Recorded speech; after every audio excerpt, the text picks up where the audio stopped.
哥，大夏天的有没有什么开胃又简单的菜？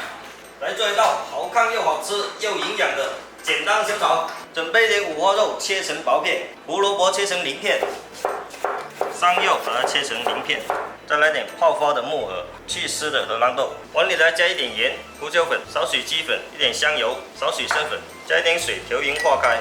起锅烧水，水烧开加一勺盐，再来点油。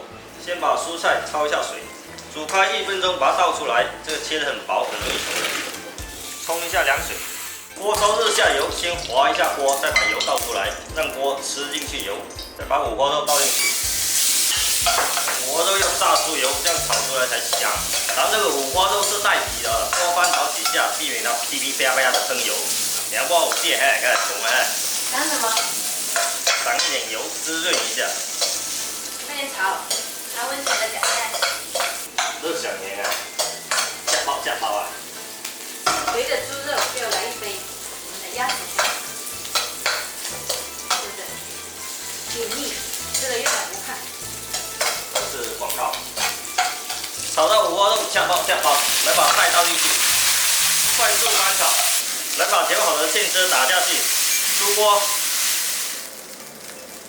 时蔬小炒肉，好看、好吃、营养丰富又开胃，做法还特别简单，赶紧试试吧！来，试一下。啊，哇，这么好看，好看又好吃。试一下。这么开胃，中午饭有没有多煮2碗？这里2份，来。